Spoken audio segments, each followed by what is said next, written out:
It's time for Around the Ozarks Sports Scene, sponsored by Thompson Sales, Fast Break Sports, and The Pitch.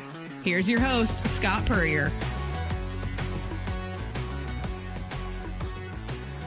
Welcome into another edition of Around the Ozarks Sports Scene. I am Scott Puryear. As always, a big thank you for tuning in this week to talk a little Evangel football today. We're going to talk to head coach Chuck Hepola. Of course, a big thank you to our sponsors, Fast Break Sports, The Pitch Pizza and Pub, and Thompson Sales. We'll talk more about them at the end of the podcast. But Chuck, thanks for joining me. Another season about to kick off for the Valor.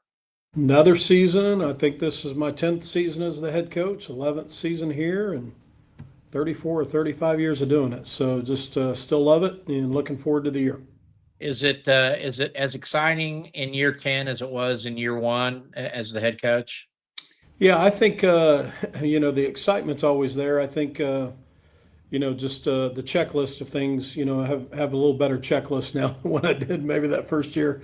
But yeah, it's still there. I think I was telling somebody, I think my intensity has gotten even worse and a little better because you start to realize, hey, when you've been doing it that long, you really are limited on the number of years that you really have left doing it. So you might as well enjoy it and try to pour in these young men like they deserve. And then somebody thought it was a good idea to add director of athletics to their plate back in January when it became open. And that is Chuck Hepola. Now he's the director of athletics and head football coach at Evangel. Kind of talk about how that came about and what made you take that leap. Yeah, the president reached out to me, and just, talked to me about it really prior to January, and we just kind of spoke about it. And then the next thing I move into that role and there were talks originally about whether or not I would continue to stay in both roles or not. And I just didn't feel a release from not doing football anymore as well. So right now we're doing both hats and I've enjoyed it. But the reason why I'm doing that is because I've got great people on both ends. I got great coaching staff on the football side that allow me to do that. And then I've got a great administrative staff on that side that enables me to do that as well. So it's really about the people, and that's what always makes Evangel special. It's not the buildings, not the things that we have here. It's the people that are our greatest resource. Time management, how are you pulling that off during football with the AD role as well? Yeah, so Brandon Staley, which was a football player for me and assistant coach for years. He's currently our head track and field coach. We moved him into also the chief of staff and assistant athletic director role. So, and then he's involved with cross country as well. But we have a young man named Camden Cessna that took over the head coaching job there at the cross country side of it. So, Brandon will be a little bit more heavier in the fall, dealing with some of the things that maybe I would deal with during the winter and the spring to be able to step in that role. And so we just feel like we've got some good systems in place to be able to make sure that I can still do both roles. And that's really the bottom line. In football, we have good systems in place, and then we're trying to do the same thing with the athletic department so that we're not a reactive program, we're a proactive program. I was the interim AD at Drury for about 6 months back in around 2014 maybe or so. And I was very glad when the interim tag came off and I was back to my regular duties because it's a lot. And you did serve as interim for a while, correct? Say that last question again. I'm sorry. Did you serve as the interim for a while, you said? Well, not necessarily. Really, our president served in the interim role. And, at times, he would reach out to me for certain things and reach out to some of the other sports. But when it came time to us moving to AG Financial, then, there was a lot of decisions that I was able to be a part of, on the football end of it. So I was not interim at all, but there was some decisions that I was heavily involved in. And so, but it was a lot of fun when the time came, and I'm very thankful for the opportunity. And Evangel is a special place. It's meaningful to me. It's where I got my degree from. My wife, she got her degree. My 2 kids graduated from here. So we want nothing but the best for this place. So it's just been a lot of fun. Well, we just don't want the AD to entertain thoughts of firing the football coach at any point. I told my team this the other day. I said, I definitely have a boss, and I happen to be him. And so it was pretty interesting. So, well, 2 years ago, playoff team, 11-1 season. Last year, 8-2, missed the playoffs. How much did missing the playoffs serve as a chip on the shoulder for this group this year to get back there? Yeah, very much so, because even our two losses that we had last year, we were a player away from really winning those ball games and easily ending the season 10-0 and getting in the playoffs again. So yeah, without question, it's the one thing I will say is winning is hard. People don't realize that it's not.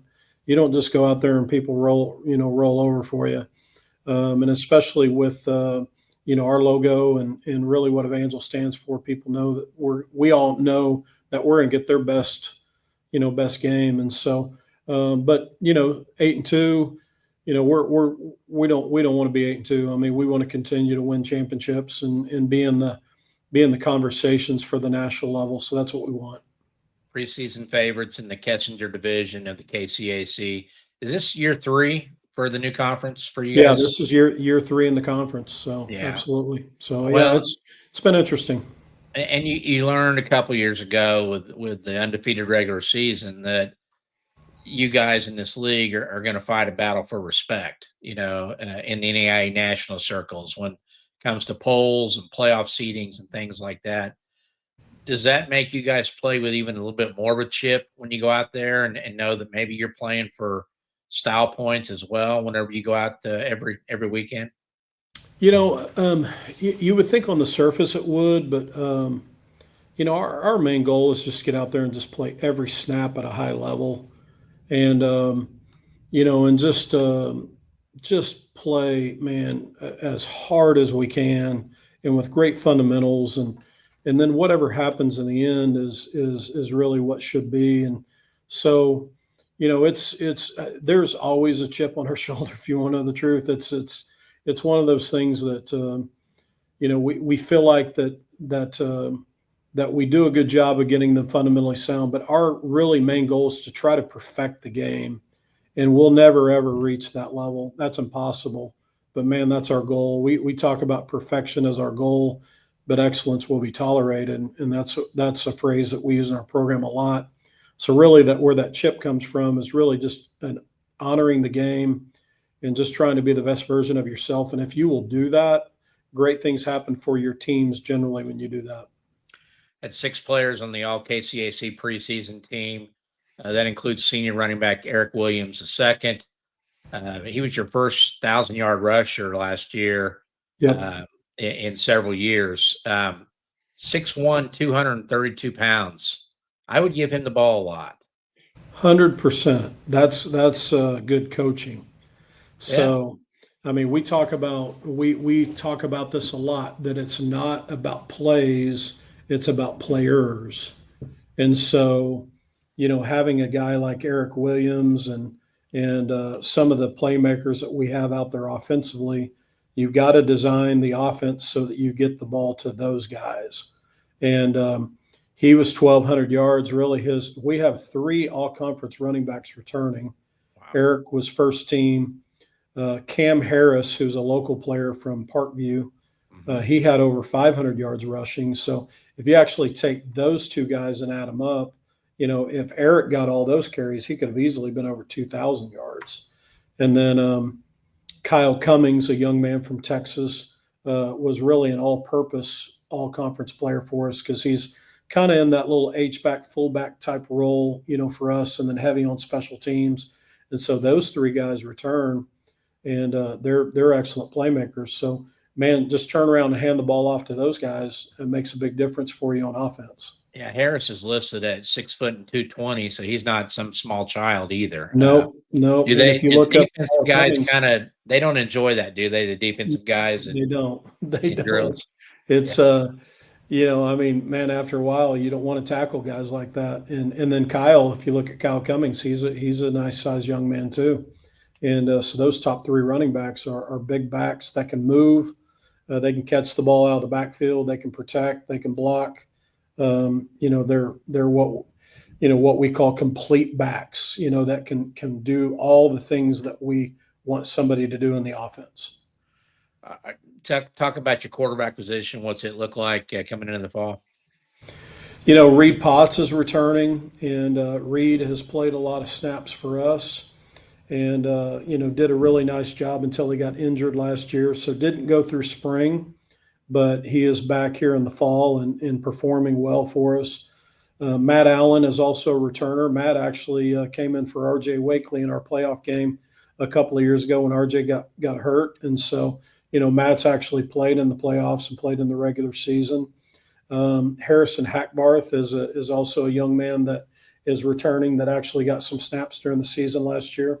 And then we've got two young men that have actually transferred in from Division II schools that actually were starting or playing for theirs at the quarterback position. So probably, and then there's still two other young men, Russell Rote and Zurich Humes, so we've got really have some solid quarterbacks from top to bottom. And so really excited about that group. The only problem is there's only one football, and you're always trying to do the best you can to get the best players out there on the field. And we've got some awfully nice options right there at that particular position. And Reed Potts is from Nick's. He's what, 40 or 45 years old now? 100%. Yeah. He's been around. That's great for experience, isn't it, for the young guys? Oh, without question. He is, he knows the offense extremely well. I mean, he knows it as well as the coaching staff. In fact, what we did in the spring is I knew he was planning on coming back in the fall. So since he was, injured during that time in the spring, we let him come in all the staff meetings and listen to how we do things and break things down and evaluate the film and so forth. And so he got to see it from a coach's perspective, because I'm always a believer that if a player had 1 year, so if let's say, for instance, you play 2 years college ball, then they gave you 1 year to coach, and then you came back your last 2 years, you'd be a lot better football player, because now you see it from a totally different perspective. You see what the coaches see, you see what the things that we're striving to try to make them better. And so that gave him a perspective that just gave him more knowledge of the offense. And so really we took that negative thing, as far as an injury, and made a positive out of it. Got Brock Lyles, a junior from Rolla, one of your wide receivers, back. Talk about that unit and your tight ends. And are you looking for close to 50-50 balance run pass, or what's kind of the objective? Yeah, we're going to take what the defense gives us, but obviously, you always want to try to run the football first, so that's a priority. Teams, if you look at teams that win championships, they're generally going to run the football, and so you want to be able to do that. But running the football sets up the pass. You got a player like Brock Lyle, like what you mentioned. He's a preseason player, but also was got some postseason honors and quite a bit of stuff out from players from there. You got. We've also got another Division II transfer from, Gunnar Ellison. You got Jeremiah Barnes. We've got quite a few guys on the edge. James Dowdy that played quite a bit from Reed Springs. And then at the tight end position, you got Brady Allen, who's a playmaker, is really more of an H-back for us. Caleb Darst is more of a true tight end. And then Christian Berman, who can be kind of a fullback type. We really have two different types of H-backs. You got your typical H-back that is going to block, but also is a little bit more heavily involved in the passing game. Then you got your H-back that can go out for passes, but a little bit more heavily involved in the run game. And then you got your regular, of course, traditional white tight end that's attached to the line of scrimmage that, is a road grader, and you want to try to move people off the ball. And so Caleb Darst is that. And then we've got some young tight ends that'll be able to help us out there as well. And so yeah, we've got a good group of young men that we think are going to be able to help us. And and then Brady Blackwell is another young man that from at the receiver position, on the outside, and so just got some good talent. And then Drew Ripko, he's another young man from Mountain View Liberty. That was an all-conference returner, punt returner, and kickoff returner. That's also a receiver for us. So you can see his playmaking ability. So on offense, we feel very confident with the young men that we have. Are you experienced up front? We are. We've got three young men that are returning starters for us, and then we've got a fourth young man that started a couple of years ago for us that sat out last year because of injury, and then so really that fifth spot is just a spot that we've got competition between a couple of players that obviously are going to be able to need to get some of those reps and so forth, and so we've already had a couple of scrimmages. We do intra-squad scrimmages and so they had the opportunity to already kind of compete with some officials out there and so forth. So it's been fun to see these guys transition. Switching over to the other side of the ball, how many starters back on D? Talk about some of those guys. Yeah, so on the defensive side of the ball, you've got we've got 8 guys up front, for the defensive line, because we're going to rotate those guys You've got Zach Myers returning, who was an All-American in 2023, wasn't an All-American in 2024, but part of it is because people were running away from him. You got Garrett Finley that's on the other edge that's returning, and then Kason Hatley and Deacon Peterson. Those were two true freshmen that started for us interior-wise last year that's returning. So really some nice players there. And then Keith Robinson, Devin Shaw, Gennady Dudko, and then Logan Putman. I mean, those are four other, two interior and two edge guys that really will give us a lot of depth. The biggest thing that we have right now is really just our overall linebacker group, because obviously we graduated Bradley Myers, who 2023 was number 1 in the country in tackles, number 2 in the country in 2024. So when you're replacing a guy like that, that's some big shoes to fill. And so those are some, spots that we've got to be able to, Colton Bakes, Draven Van Gilder, and Dylan Ayers, and Cal Ackland, and Hugh Eaton, and Reese Eftink backer positions for us. And then in the back end, we've got twins, Eric and Kenny Spring. One's a safety, one's a corner. And then Jaron Foster and Javion Turner. So 3 of those guys were starters for us. And so, you got your front guys that are starters. You got your back end. We just got – and some of those guys I mentioned at the linebacker, they got reps last year, but now it's time for them to get some additional reps and just make some of those plays that Bradley Myers was making. So Van Gilder, it's a Joplin kid, wasn't it? I know he is early in his career, I think. Yep, Dylan Rivera's brother, I believe. Yeah. Yep. So Ayers is from Nixa, Ackland's from Mountain View Liberty, Van Gilder's from Joplin, Eaton's from Marionville, Colton Banks is from Texas. So and you've got players, a lot of local players right there that we spend a lot of time recruiting local first. That's what we want to do. Do you get out on a lot of Friday nights live, or what's your plan if you're home that weekend? We do. If we're away, obviously we don't, because we're traveling. But if we're home, we divide it up, and there is a coach at somebody's game, and they might be at a game or two. And sometimes with my role as a head coach and also director of athletics, there might be some stuff that I've got going on. So I'll try my best to get out there, but definitely our assistant coaches will be out at games, and I'll try my best to be able to get out to them as well. 2 years now into the KCAC, biggest difference between it and the Heart? Is it a different style of play? Is it, physicality, anything like that? What have you seen? I think top to bottom, I mean, the KCAC is a very impressive conference, and it was very, very similar to the Heart. The only thing that was really probably lacking in the KCAC and the Heart would be Grandview. Grandview won the national championship last year from the Heart, and it's hard to dispute that's, we had three playoff teams last year from the KCAC, so we had teams that were getting in the playoffs, and actually I believe 2 of the 3 won opening round games. And actually Friends was a team in our conference that gave really Grandview probably one of the better games in the playoffs. And so really from top to bottom, it is a great conference. And what we've got to do as a conference is try to be as consistent as what you saw from Grandview. And Grandview, I want you to think about this for a minute. They were the national championship last year in Evangel. We were fortunate enough to be the last team that beat them in the regular season. Wow. So there is nobody that's beat them in the regular season but us since. And so where any losses they've had the last few years were all in the playoffs. And so, that also shows you, if you kind of self-reflect a little bit, if the ball can bounce our way, you just never know where that could end for us. But at the end of the day, we're not really focused on the national championship. We're just focused on the next play and just being the best version of ourselves. But that does kind of give you some perspective there for a little bit. Absolutely. And I wanted to thank you in the recruiting sense for adding freshman linebacker Gage Puryear. I'm sure that was a name thing. I mean, when you recruit him, did you ask first if there was any relation to a longtime sports writer up here? Of course. And I knew how to pronounce it well, because your last name and my last name we probably heard all sorts of different versions of what our last name sounds like. Yeah, he's 5'9" and 205, so he actually may be related to me in some way, shape, or form. That's the Puryear build right there. But you said that, Scott, not me. So a lot of local guys in key roles. That's what always makes Evangel special is you see that, but then you go down that roster and there's Texas and there's Florida and there's California and all that. That's hard to maintain, and especially in today's world where you can't keep up with where a guy is from one semester to another. How do you guys coordinate all that and where you're going to go to look for players?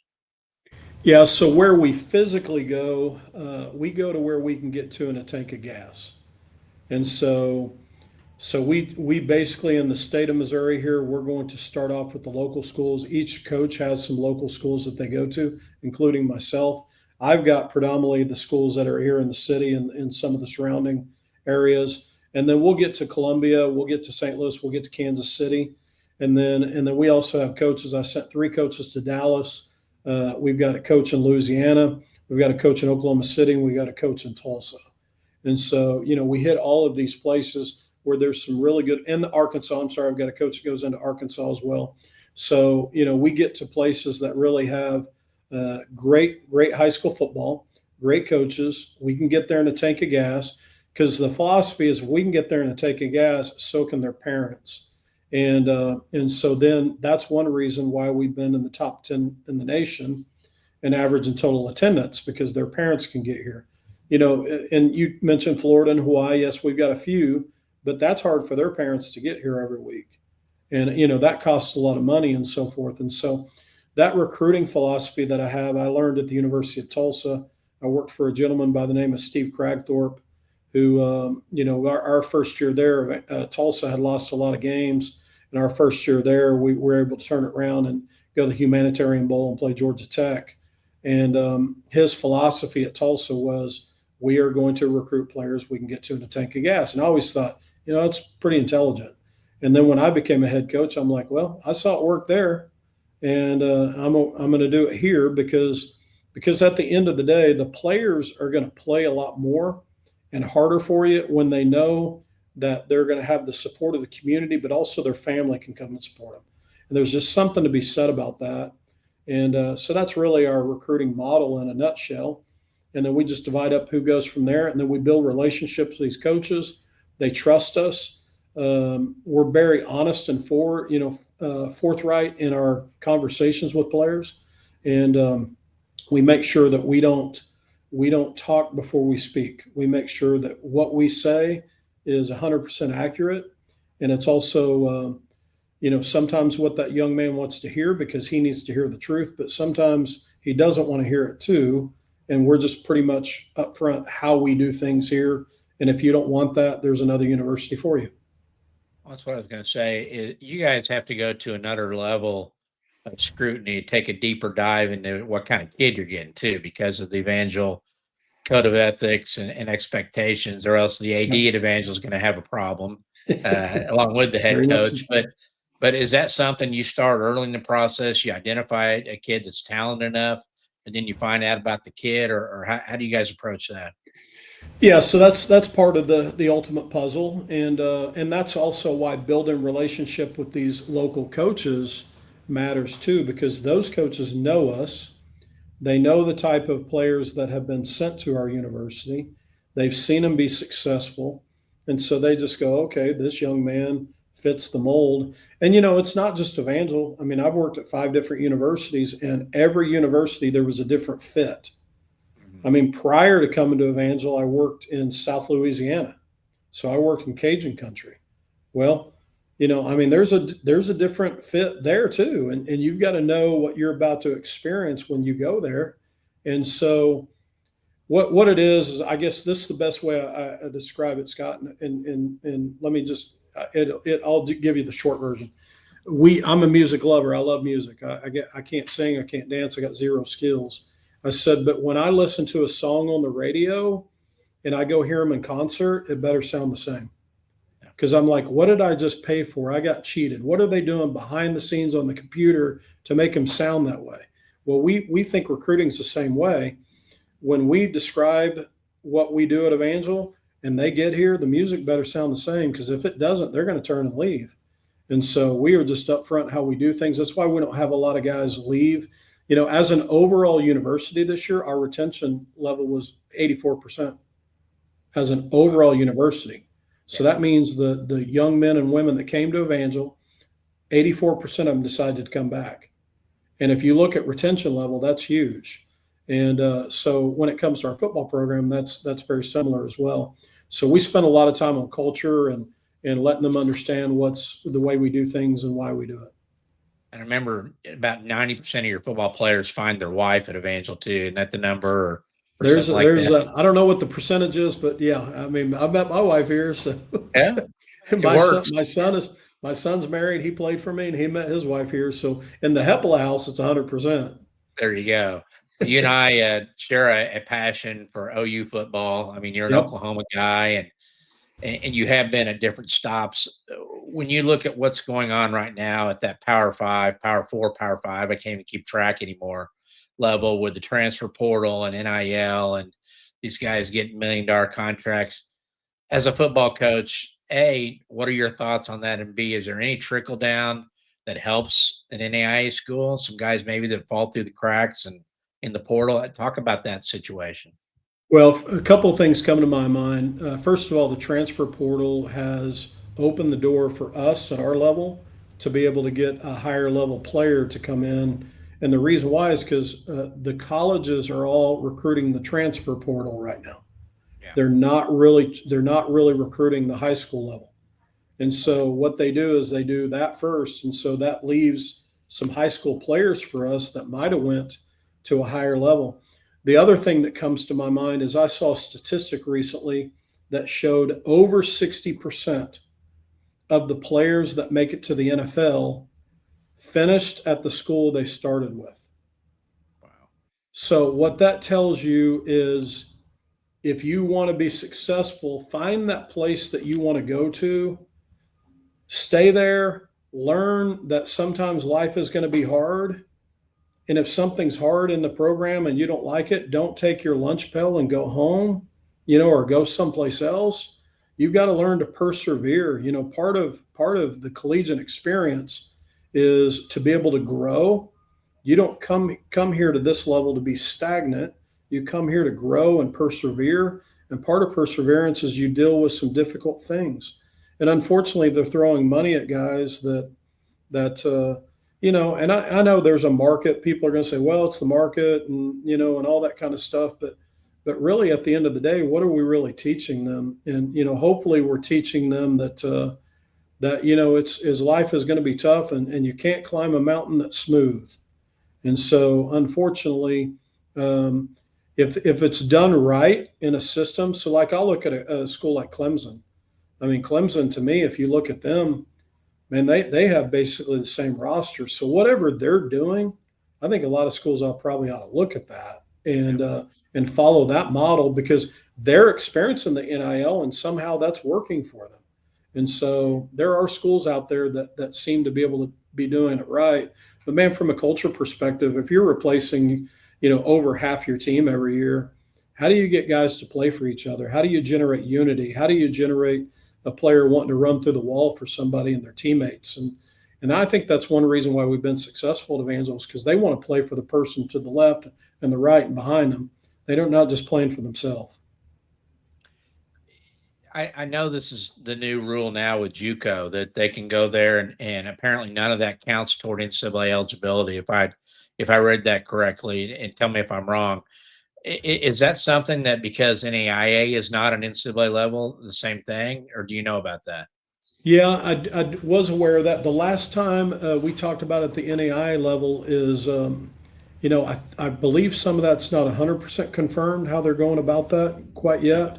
And I don't really spend a lot of time, in the junior college realm, as far as getting at student athletes. And it doesn't mean we're opposed to it. Sure. But Well, I yeah, just wondered if you guys might get poached because I mean, let's say Mhm. an Eric Williams, a 6'2", 230 running back has a Yep. couple of good years. I wonder if some of the NCAA schools will, hey, that we could get that kid for 4 or 3. And that definitely happens. And and I was concerned about that. I had a punter last year that graduated last year, and he was an All-American for us. Should have been a 3-time All-American, and probably the fact that he wasn't a 3-time All-American. I mean, if people would have known about him a little bit more, he was a Division I punter, And I mean, I was a special teams coordinator at the Division I level. Mhm. And so I'd like to think that I've got a little bit of an idea if a guy could do it at that level, and he could have. And we were just thankful that he stayed here. He stayed here.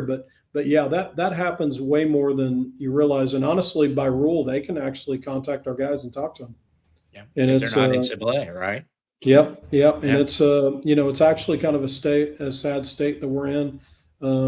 I guess the best way I put it, the college football is the greatest profession in the world, in my personal opinion, Yeah. but it is a bad business. Yeah. And sometimes the business side of it is not. They're not thinking about the student athlete. It appears like they are, but they really aren't, and it's a shame.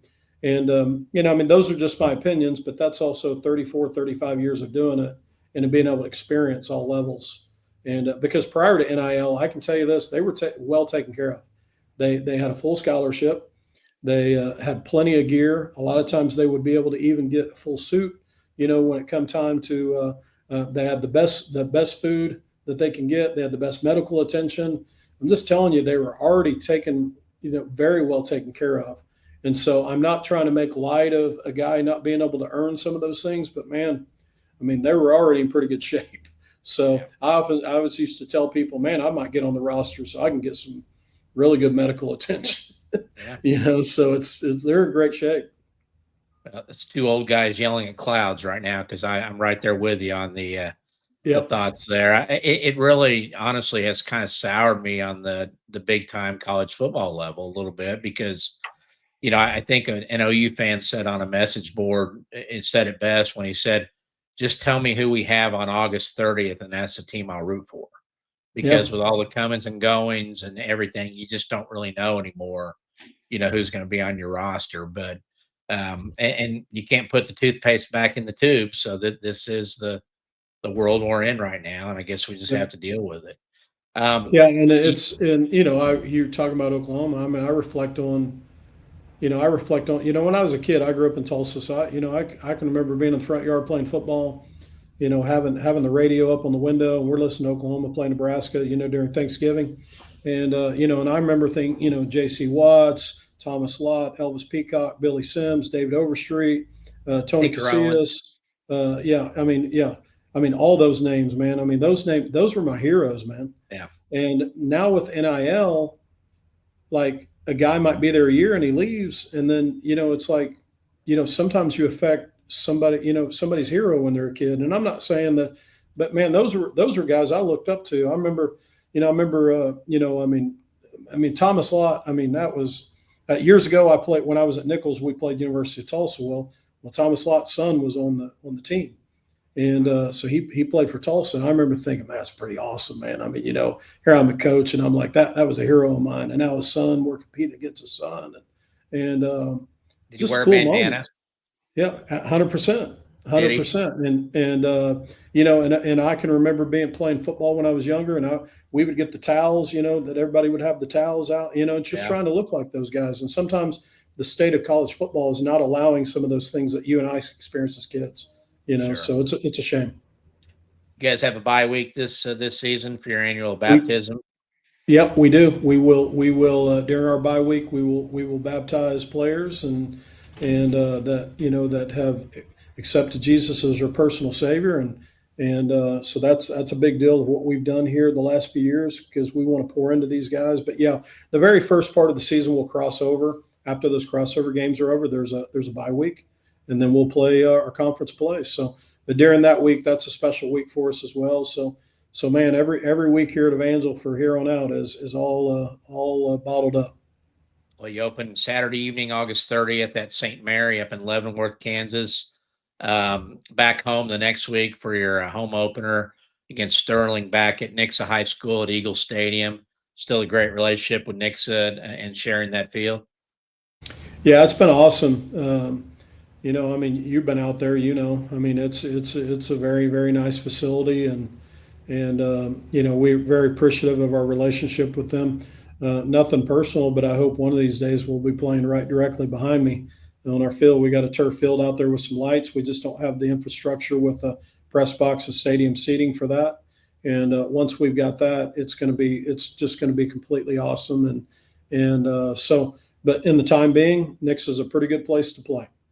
And that was my next question. What's the update on facilities? Is there a timetable in place, or what can you Yeah, tell us? it's kind of like this AG Financial arena that I'm sitting in right now. It's just really just at the mercy of donors and alumni and people that have an interest in that. And I know there are people working hard on that right now because that is a point of emphasis that really our Evangel community, our alumni want.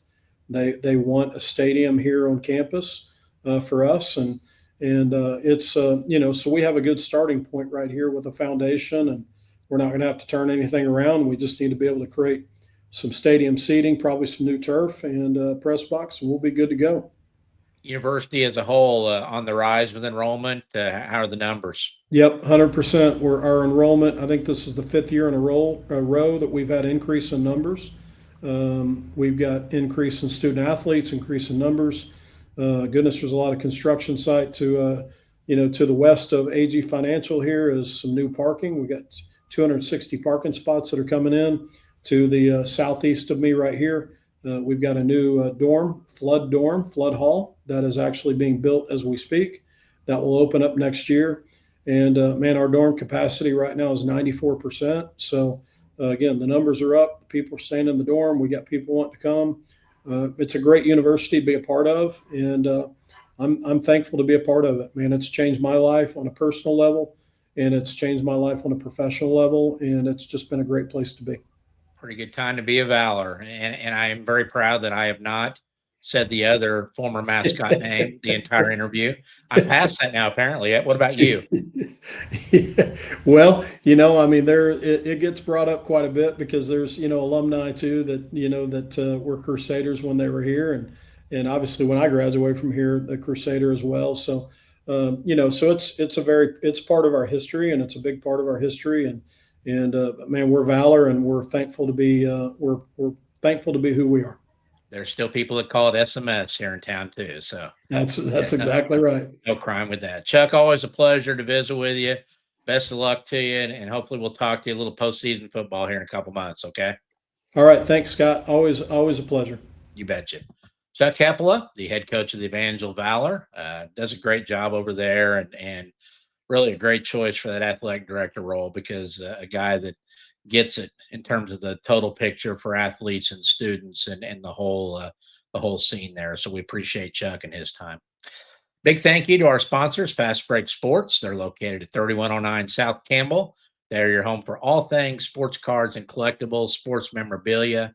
If you need to put the finishing touches on that man cave or she shed or whatever you got to go watch sports in, go head on over to Fast Break Sports. And I follow them on Facebook. Seems like they've got a kid coming in and getting a one of one card in the baseball card collecting world about every other day. So they've got all the new cards, they've got the old cards, they got the things to protect them in. Go see them at Fast Break Sports. One of my favorite places to eat, the Pitch Pizza and Pub, over off East Sunshine in the Southern Hills Shopping Center.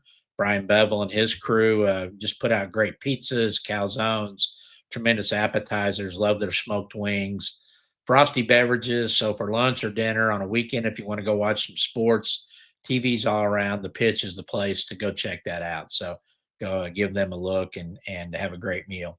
And finally, our latest sponsor, Thompson Sales. Been in business since 1919. Your home for GMC, Buick, and Cadillac, new and used cars and trucks. The Thompson boys have been dealing for over 100 years.